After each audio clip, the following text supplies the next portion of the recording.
here at Scouting Grounds. I think it is still play smart, certainly. I think that's something that you want to be doing wherever possible, as we are going to kick ourselves back into Champ Select. But, you know, take some risks, do something flashy, do something that maybe other players wouldn't do. Because if you're trying to show off and kind of sell yourselves to a prospective future team, that's a good way to do it on this stage. Yeah, absolutely. Be able to not showboat, but, you know, show that you can take over a game, show that you can win your lane. Play a hard matchup, play a mechanically intensive champion, play something you're not comfortable with.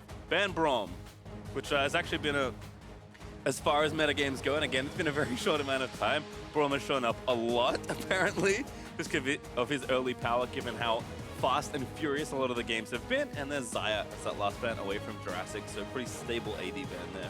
Right now, there's a lot open. The Aatrox, the Urgot jump up, the Alistar and the Lucian, same thing. Alistar, I like this being taken away. I believe it's one of the champions that, you know, kind of now jumps up in terms of priority, because when you think of the support pool, Braum, Thresh, Alistar are usually the top ones that you'll go for. And then now things like the Morgana kind of come out. And really, there aren't too many tanks left after that. You kind of go Rakan or Pyke if you're looking for something that's melee again. But yeah, Braum, Thresh, Alistar are usually your top three here. Yep, Leon is playable, but not really in this kind of situation necessarily. She's more of a niche pick, so... Yeah, usually against Xayah and Rakan. Well, there's Kai'Sa locked in, and it's going to be Urgot joining in, which of course can flex to either solo lane. We'll see if it is going to go somewhere else. But as you mentioned, Lucian has been on the rise. Yeah, I actually fully expect the Lucian to be locked in here. This champion has been pretty much taking over the Scouting Grounds. People popped off on it, and then they started to go ahead and, you know, ban it almost every single game, and I'm surprised not banned this game. And that's one of the differences that you'll see from Worlds, is that Lucian's presence is incredibly high right now. So is this one also. Victor kind of only saw play during the tail end of Worlds, but people quickly adapted to how strong the pick was, and despite some touches, has remained very strong at this go-round, and of course is flexible to boot. So a nice little second and third pick up there for Ocean as a Rumble pick here from Cloud. Gonna mix it up quite a bit. Well, also you have to keep in mind that Victor is also a flex pick, not necessarily top lane, can be played mid by Julian as a control mage. So now both Cloud and Ocean have themselves some flex picks here, but you would expect that Cloud is gonna put the Urgot in mid lane and the Rumble in the top lane for Jenkins, since that's a champion that he was favoring even just yesterday when these teams played each other, and it was a 2-1 in favor of Cloud. Well, there's a Talia ban, so one jungler lost there for Metaphor, and a good aggressive one at that.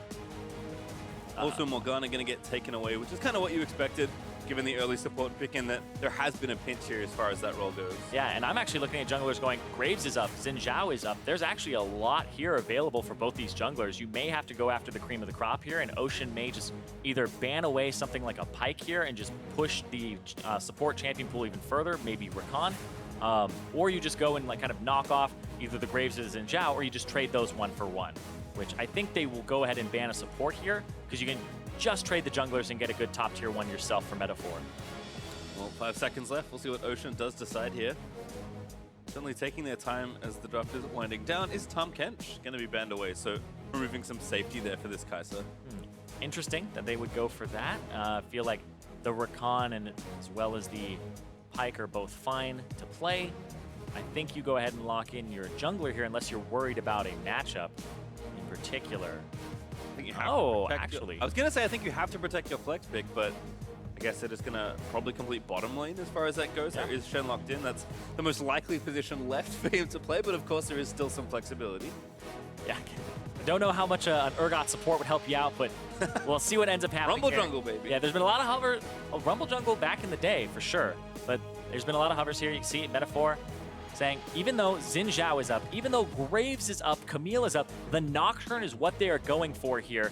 And I think that's potentially because they don't want Shen plus Nocturne on Cloud's side. So it's a half takeaway here, but also it's a champion that Metaphor had played earlier and had his best game of the Scouting Grounds on.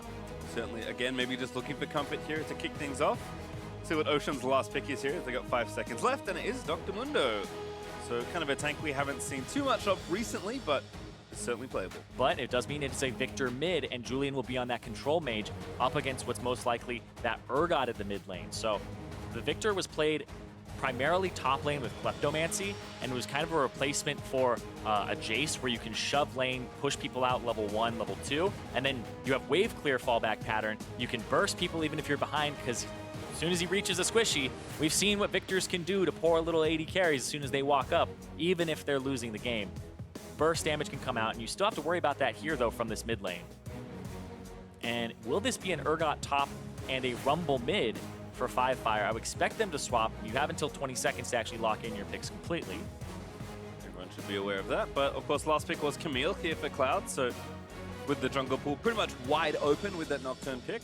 Looks like the more aggressive of the two between Zen and Camille, although they're pretty close as far as aggression goes. Yeah, Camille, I would say, is a little bit more on the gank mid early side, and if you can go after the Victor, that might help you out here.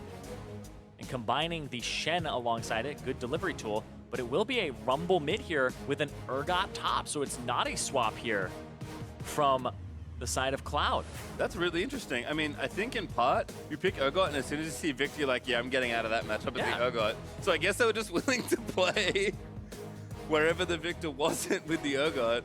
Yeah, a lot of flexing around here because now the Rumble mid is what we have to see, because we talked about champion pool kind of issues for a lot of these mid laners. Can they play a versatile style? Well, now we have Control Mage versus a Rumble in the mid lane, and the Victor is going to win this matchup because Rumble is melee. They're going to play for wave clear. They're going to play for whoever can get to that gold spike first, where Victor starts to wave clear, and Rumble will be able to deal a lot of damage and overheat himself. But right now, once again, watching that mid lane, watching that jungle here in particular in this matchup. But this bottom lane is going to be one where I feel like Ocean, they have a leg up here with the Lucian. I mean, you have to think so. Drafting a pretty good aggressive bot lane there. Have to see if Jurassic can show off, because again, that is something he's been looking for as far as getting himself back into Academy and beyond. Well, teams will move out here for the first time in this series. I've seen quite a lot of level 1s early on in Scouting Grounds. We'll see if we have any more shenanigans lined up here. But yeah, on stage though, you pull it back a little bit. I know. You know, just pull it back just a tiny bit, fan out, make sure nothing happens, because you want to be able to get that mid game. It's just like in a lot of scrims where if a level 1 happens and your goal wasn't to have like a good level 1 or anything like that, you're just like, well, this game is kind of useless because now there's like a 3-0 Nocturne running around because of one mistake, and now we slowly bleed out of the game. But here, they don't want to have any of those high kind of variance plays happen where they could have the game kind of blow up in their face. But it is a best of 3 on the stage here. Minions have spawned. First laser struck in mid lane though. 5 Fire will get poked down. As a note, you mentioned Kleptomancy, of course, pretty common for Victor in a lot of melee matchups, but does have Airy this time around to kind of accentuate that poke. And an early sweeper here from Panda.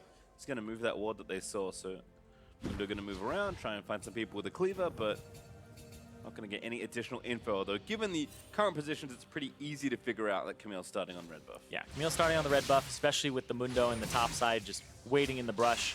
And I believe that experience from the ward was split 3 ways. I believe that'll give you the level 2 for both Jenkins and 5 Fire on the first wave. So as soon as he gets those 6 minions down. Oh, it starts with the E, nice. Yeah, nice bit of poke there from the Comet, which is Rumble's keystone here in this game.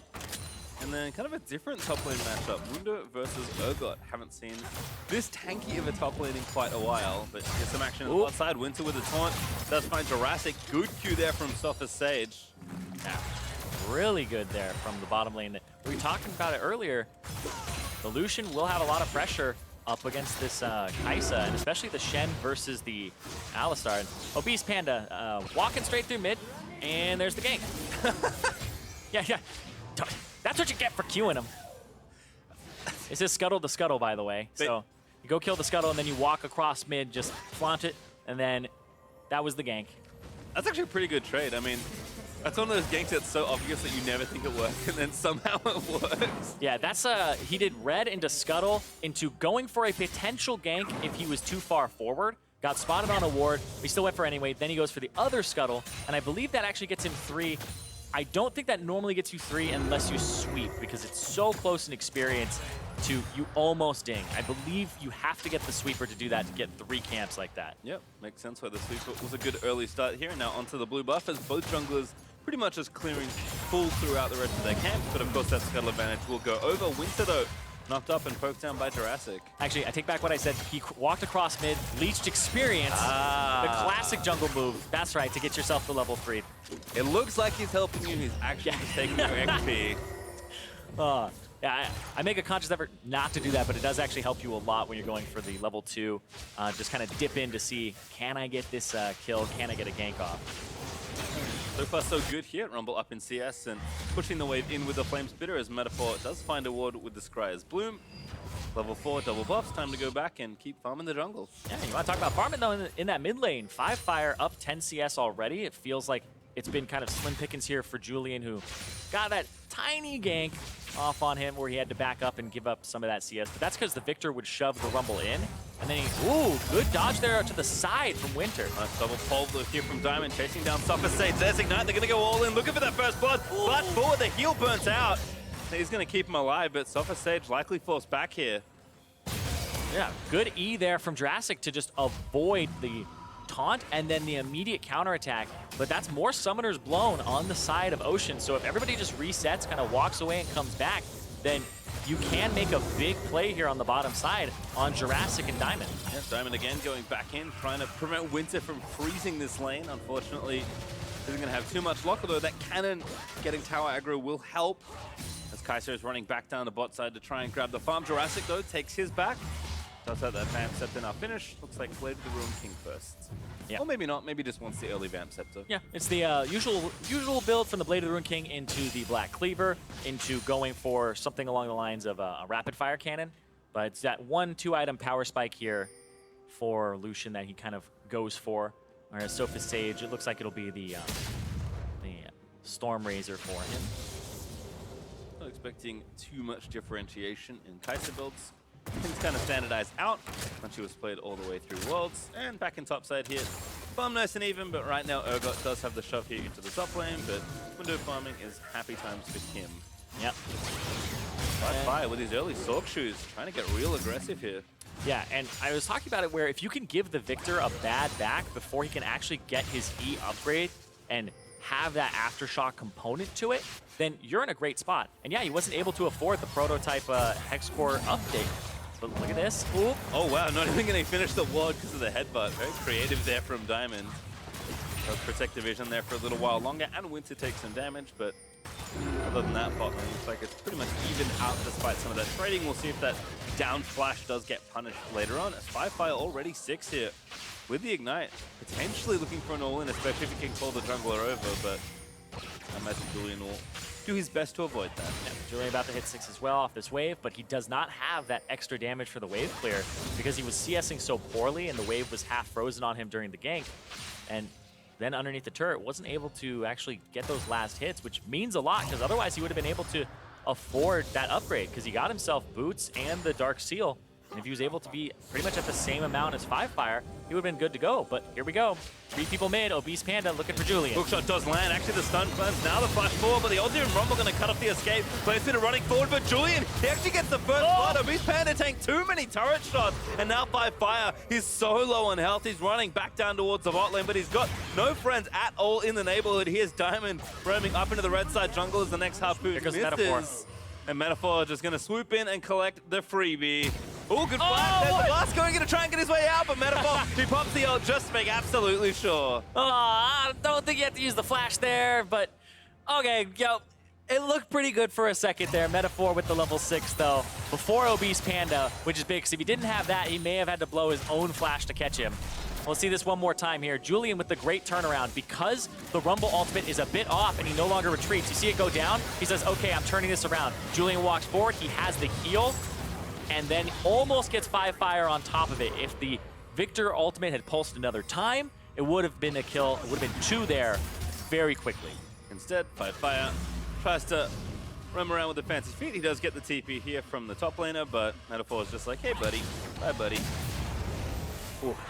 Yeah, the fact that he had hit level 6 was huge there, because you saw Camille running around level 5 still, didn't have the Hextech ultimatum for that last play, but Metaphor hitting level 6 and having that just kind of one more camp up on him in terms of speed was enough to get him to that point for the paranoia. Yep, as a result, bit of early goal there, traded over to Ocean, and with that extra kill, they will be ahead by a few hundred. Yeah, and on top of that, that also helped Julian a lot, because 5Fire cleared the wave, had to run around the jungle, which is the time that Julian is respawning. Julian gets back to mid earlier than him, and now they're only 5 CS apart. Here's Panda again, though. Hectic on the way to onto Jurassic. They're going to dive down. It should be a pretty free kill as Winter is able to claim it. Obese Panda does get stunned, but the tower does not latch again. Diamond, unfortunately, not able to get the trade. Yeah, it was very close to having that fully stacked E for Diamond, and then the auto attack. I think he used one of his autos while it wasn't completely stacked up just yet, and wasn't able to stun him in range. But very, very close there, just a little bit off, but you can see Jurassic, his flash is coming up in a few seconds, so that's that gank timer we were talking about. Because Jurassic and Diamond went all in on Sophis Sage earlier, they don't have their summoner spells for this play right here, where Winter, he had his flash still. The flash, even though Jurassic gets an E off, it's not enough right here. Even though it's fully stacked, he doesn't have his auto timer up because he went for one punch right before that, and he gets saved by the heal there from Sophis Sage. So the aggression that came out from Ocean completely punished there by that play. It was good from Winter to hold his flash in the previous time that they had actually engaged. Yep, again, 2 level 6s on the junglers and 2 kills on either side with them. Certainly expecting them to stay pretty active around the map as we check back in here with the top side. And I like Jenkins' first buy. The Executioner's calling here. This was something that I think I only saw like Mundo into Olaf. And hold on, here's the TP flank. He knows there's no Mundo TP to match. Another gank on this Lucian. Deep TP, Jurassic again the target. He's going to get put into the meat grinder real soon. Not even needed as Jurassic shot down by the Urgot. Now it's Diamond that's getting chased. Urgot still with the ulti. He's going to let it go. He does find the latch, but Unbreakable will keep him healthy enough. But they get a flash out of him again. And that's huge. That TP is going to pay off big, but right now, you're going to see 5Fire. He has to go to the top side of the map to go ahead and clear that wave and rotate. I like this. He's actually covering a wave and making sure that Mundo can't get out scot-free and might actually get a kill here. Oh, but misses, but there's the equalizer. Again, going to try and chase him down. 5Fire almost able to find himself something. Ignite is good. He needs a little bit more damage, though. He's overheated. He's silenced himself, and Mundo is now healing back up and chasing. As he even procs Nullifying Orb. Yeah, it looked like he came in with a little bit more heat than he wanted to and wasn't able to proc it immediately. But it was good from the top laner there to actually get out and hold on. Yeah, maybe Panda to check something. Rightly so. He's going to get out with the ulti. That's so much damage! Nocturne with a solo kill. And that was a slick spell shield in there too. He was on top of Obese Panda, who went for the hook shot into, instead of rolling away, rolling into Metaphor to try and stun him and then retreat, but he had that spell shield up right in time, so he's able to get his own Fear Tether off and get that kill. The reason people were talking up Metaphor before the tournament started, certainly a player that can come up with plays like that. Here's Jenkins zone mid lane, finds a slow with the Q. 5Fire gonna dive his way in, but another good ult by Julian. That might be enough for the kill, but not it, as Jenkins able to finish it off before the last pulse happens. And you could see just the amount of damage that was coming out from that Victor almost was enough there to finish off 5Fire. And 5Fire is now down in CS, almost 17 here. And the Victor was the one who was behind. Julian was the one who was struggling, and now he has the second highest CS in the game. Yeah, he was average of about 10 CS behind in that lane, and now has moved that back up to almost plus 30 if you consider the loss he's made up as well. Cloud Drake also went over to Team Cloud, because, you know, that's how it works here at Scouting Grounds. We fixed it a little. So for Sage and Winter also trying to get a push down. Still first turret gold on the way. And Panda will rotate down just to make sure they get it first. Yep, and this will be enough because he rotated down that they'll finish this. And Metaphor doesn't have the ultimate, and that's going to be that first turret going over to Cloud. To be absolutely clear, the Drakes are exactly the same as they are in every other patch, but it is funny to me that Cloud Drake did get their mascot to kick things off. I was about to be like, yeah, that's why Infernal and Mountain are in the finals, you know? Drakes are better! Are they though? Everyone loves a Cloud Drake Zirene. Do they? I do. I'm not going to have this debate. I like Infernal. Freak, when you get back, you know what to do. Yeah, no. Defend the glory of NA Cloud Drake. All right, back to the game. We're going to see a standard rotation here from Cloud. Going to move the dual lane up towards the top now that they do have that first turret already taken down. And as far as turret health goes, on the Cloud side, actually looking pretty good across the board. So Ocean don't really have an obvious point to attack with Drake down. Going to have to play in that long lane here for quite a while. Yeah, and the fact that they have that Lucian Alistar, I feel like you're just going to swap it. There's nothing to play for on the bottom side with the Drake down. Swap to the top side. You can see Winter already of that mindset, and same with Sophis Sage. But the Lucian was supposed to be a power point for them. They picked it into the Kai'Sa. It got ganked twice. Even though they almost killed Sophis Sage earlier, their Gambit didn't pay off. And so the reverse pressure here is helping Cloud out a lot. And now Ocean kind of had to rely on that mid and jungle. But look, Diamond. Yep, permanent go button here from Camille. A wonderful equalizer down the choke point, and Diamond is going to get burnt down here. Shen commits the ulti to try and protect it, but Winter left out to dry will be shut down by Metaphor. Yep, trade to the supports. You guys are just warding, going in for the engage, and they're the ones who end up dying there. I think the kill once again went over to Metaphor, so he's 3-0. Whereas on the other side, there's a 3-0 Jenkins running around in the top lane.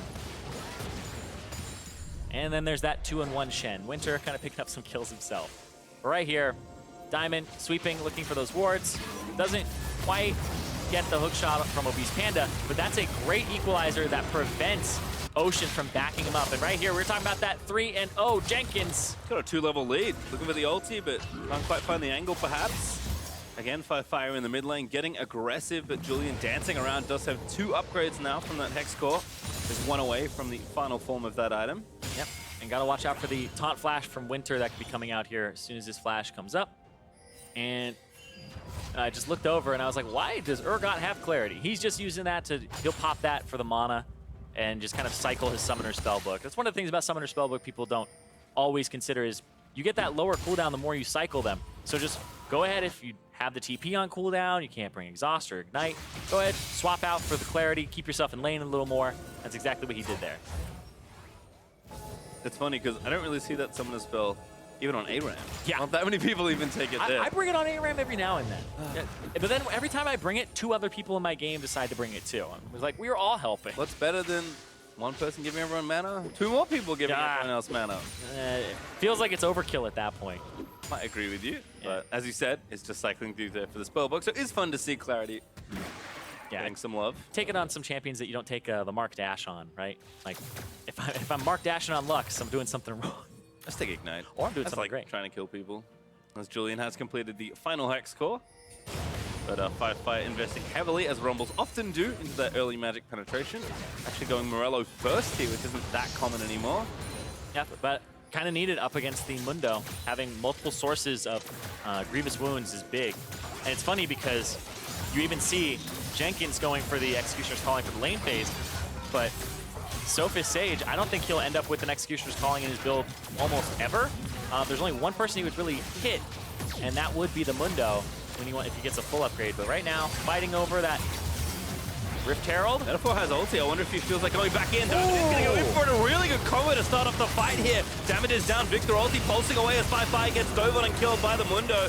Here's Jenkins diving back in to try and find a trade kill. Rift Herald resets aggro as well, as Jenkins is left out in the pit to die to the rest of Team Ocean. A shutdown grab there as well. And finally some revenge. And Ocean finally find a good fight for them where they're able to group up. A lot of that, I gotta say, is off the back of your boy Diamond there. The guy played about 3 years ago on TSM Darkness in the NA Challenger Series. Since then, he's been pretty invisible, took a step back from playing at the highest level, the semi-pro level. You know, he's been here and there some LAN tournaments, but you're seeing that this guy still has those honed in senses of when to go in, where is the fight, and you'll see it right here with the Alistar, where Diamond comes up, sees that they're clumped, everybody is approaching, he goes, there's the mask of the ultimate from Metaphor, and there's the headbutt pulverize onto 2, and it pulls the Shen into him as well, and then this fight just ends up being this topside fight for 1 kill, a fight in the pit for another, and then this third one onto Jenkins to cap it all off.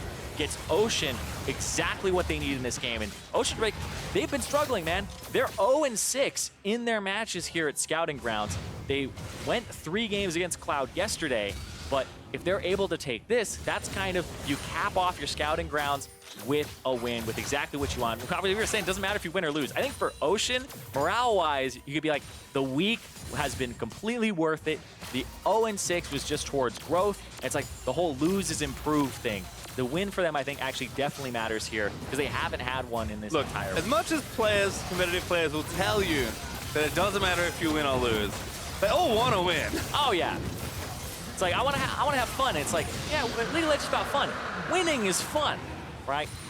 And you look better when you win, just naturally. Certainly do. And again, something that teams will be looking for, although, as we've mentioned, it's not the whole story, certainly, as Cloud pick up yet another Drake here. Cloud number 2 is going to come out. They also took mid-outer after that exchange, and Aetherius will get top lane as well. So all of a sudden, game kind of bouncing back and forth. They had the kill lead for a while, lost it as Cloud had some nice collapses of their own, but now they're up about 2,000 gold with a good map lead, down 2 Drakes, of course. But should be happy with their position right now as the game is kind of bouncing back and forth. Yep. And now is when you look at the win conditions for these teams, where I'm looking at this Rumble, Urgot, Camille, and the Kaisa. I feel like the plan is Obese Panda has the hook shot in, Hextech ultimatum somebody, you put the Rumble ultimate on top of him, you put the Shen ultimate on him as he's trying to jump in, and you go for a backline dive. Well, Ocean have the Nocturne ult with the Mask that they have this Alistar that can disengage. They have this big meat wall of the Mundo in the top lane, and then you have this massive amount of burst damage that can come through. And I feel like just the win condition here is much more clear for Ocean. Long gank there in the bot side. Here's Shen also coming in to turn it back around. Metaphor now gonna have to run, gets taunted. He's gonna eat the Harpoon as well, but now Jurassic here in the 2v2. Fire too low from the earlier changes. Again gonna dive the turret. Looks for Fire. They will get him after the ignite from Ali. And now Winter getting chased. Diamond, he pops the ulti. He wants to chase them all down here, but maybe a little too far forward. He's gonna have to buy some more time. Pulverizes Winter, who tries to drag the blade through for the slow and does land the follow-up taunt. Metaphor, in the meantime, is working on the turret. And that will leave Winter with not enough space to kill the support. Yep, and good play there. Once again from Diamond, who's roaming all around the map now because of the lane phase getting opened up. And there's another turret dropping down. That's 3 for Ocean. They have all those outers down. That's going to give more room for Diamond to work here. And alongside Metaphor, who has that really high kill participation right now. This is the type of game you were expecting from somebody like Metaphor, from his reputation in solo queue. Yep, very aggressive player and on a very aggressive champion. So it looks like he and the support have been teaming up to try and put this game firmly in their hands. Obese Panda actually roams down here to finish off Durek Terrell. Does collect the 25 gold, but the second charge did deal damage to that turret in the bot lane.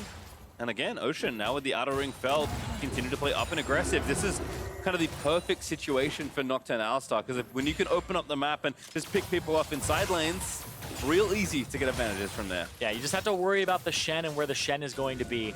But other than that, I feel like the win condition for Cloud is very narrow. Their wave clear is almost non-existent. It's so hard to wave clear with the Urgot, the Kaisa, and the Rumble. Whereas, how are you ever going to get towards a turret where all Victor has to do is walk up and not even really be in range of hook shot almost barely, because it's just got such a massive range?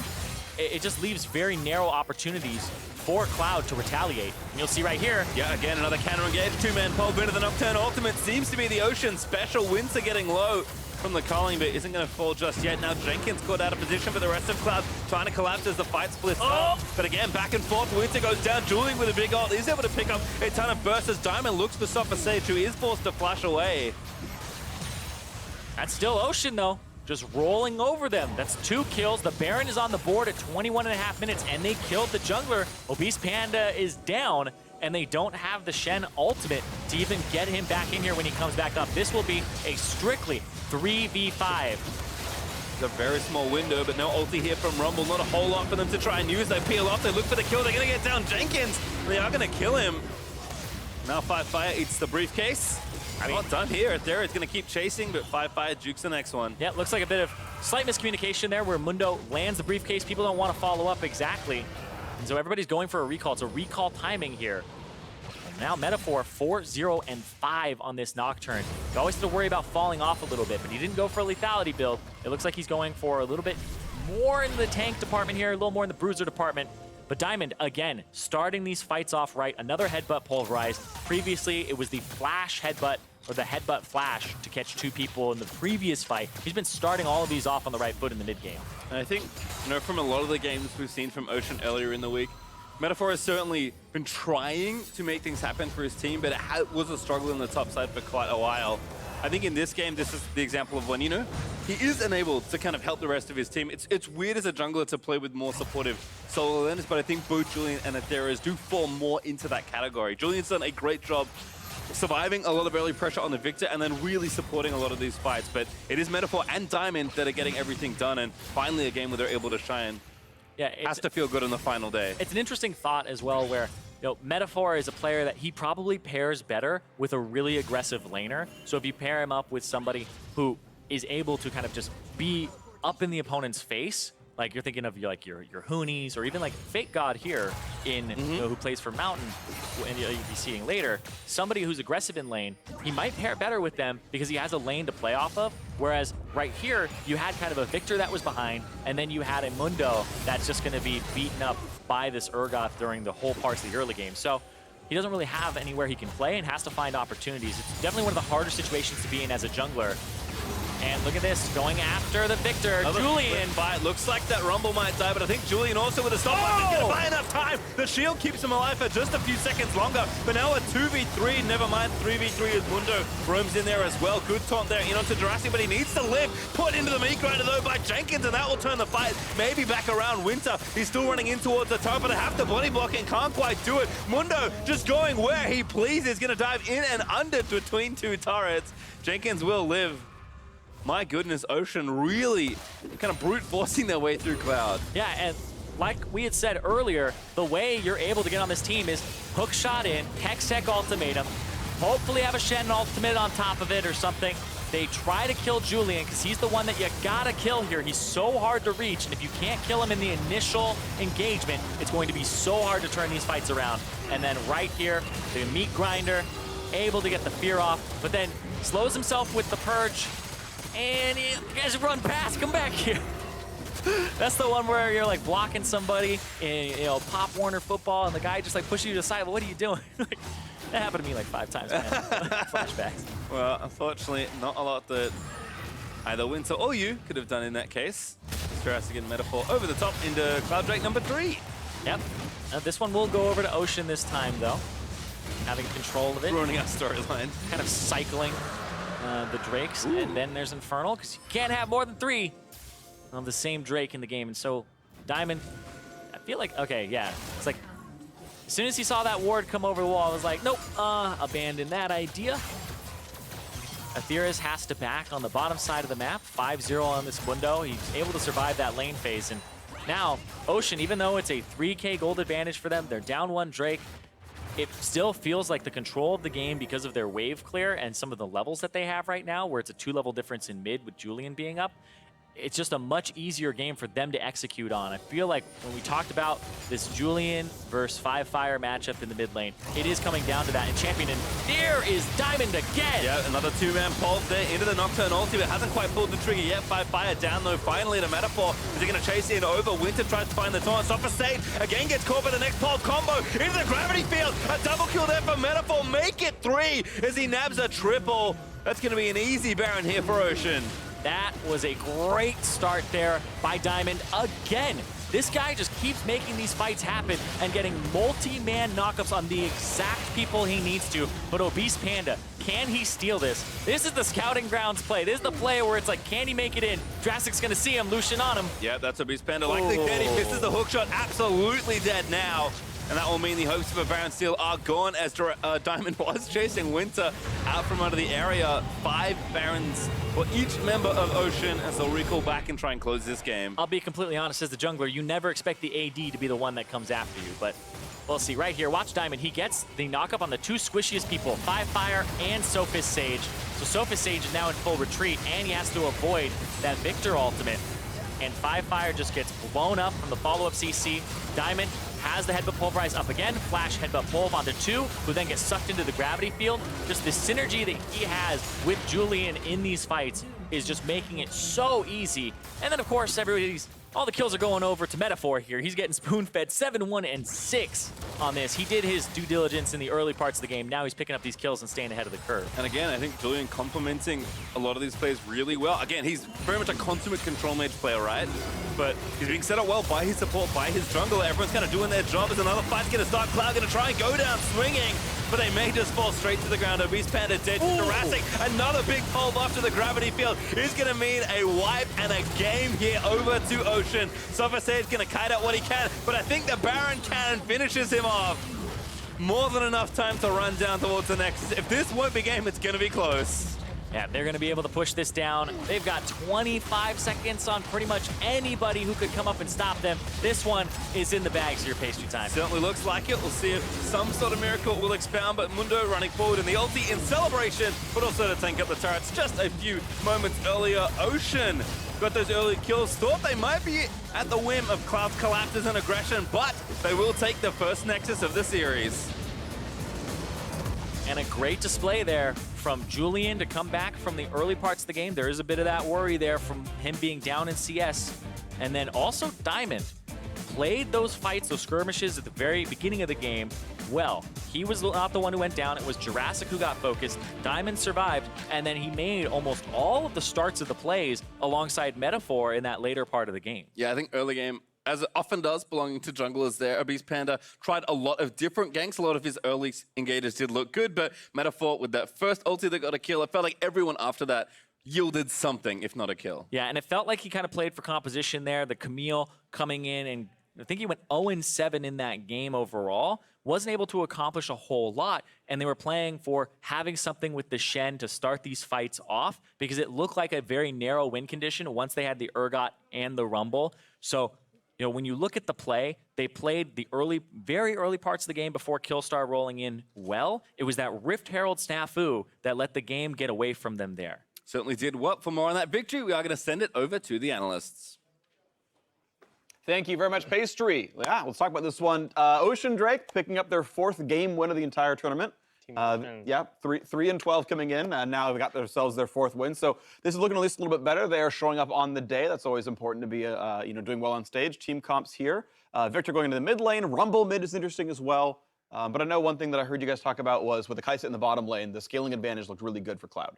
Yeah, so Ocean first pick Alistar, and they go Alistar Lucian, super like lane dominant champs, and Cloud opted into Kai'Sa in the 1-2, so they ended up still losing the lane as Alistar Lucian. I don't think that's supposed to happen. Yeah. But I mean, it's the way things goes, and Kai'Sa had like a big lead, but you'll see later. But I think they just played too fast, and then Lucian somehow got back in the game, but. Yeah, I can understand why they wanted to play a little fast too, because on the side of Ocean, they have a pretty much entirely scaling top side of the map where you have a Mundo and a Victor, as well as a Nocturne who's going to be able to hop in. So Nocturne got a bunch of kills early on.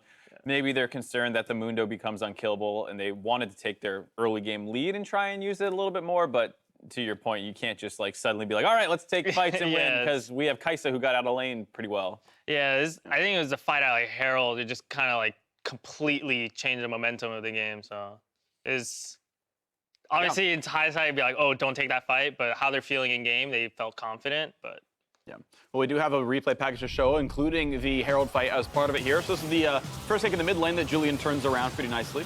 And this was after some other attempts mid by Obese Panda, and he was able to get a CS lead for the Rumble, but then that kind of threw that away. There was the bot lane plays we were talking about, and then this is the Rift Herald fight that at the time, Cloud had a small advantage in, but they have to be clean. You see Obese Panda using his hook shot there, not actually turning on anyone, so that's down. And then slowly they get collapsed in by Ocean here, and eventually they're all in the pit against a Nocturne with a great engage by Diamond, who had them all game long, and they start getting AoE'd down, have to start running out.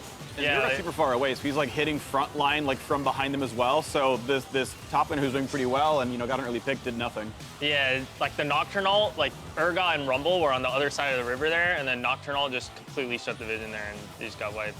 Yeah, that was a 3-0 Urgot at that point too, I think. He was like the strongest player in the game, not in the fight, and then they continued to go bad from there.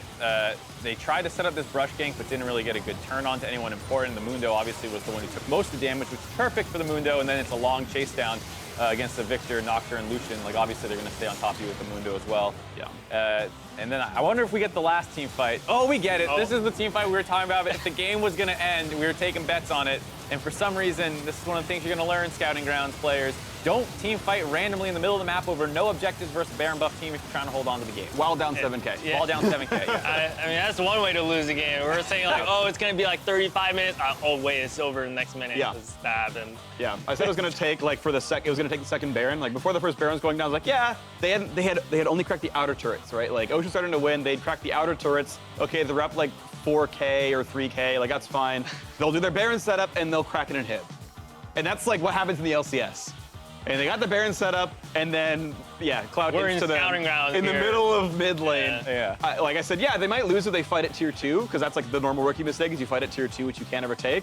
Instead, they fight at the rubble of tier 1. It's like, okay, that's That's a yikes. They had great river vision, though, before that fight. They took the scuttle. They got themselves 120 gold back, but yeah. So that one fell out pretty quickly. 28 minutes. We're seeing some fairly fast games because I think, yeah, holding on from behind is difficult.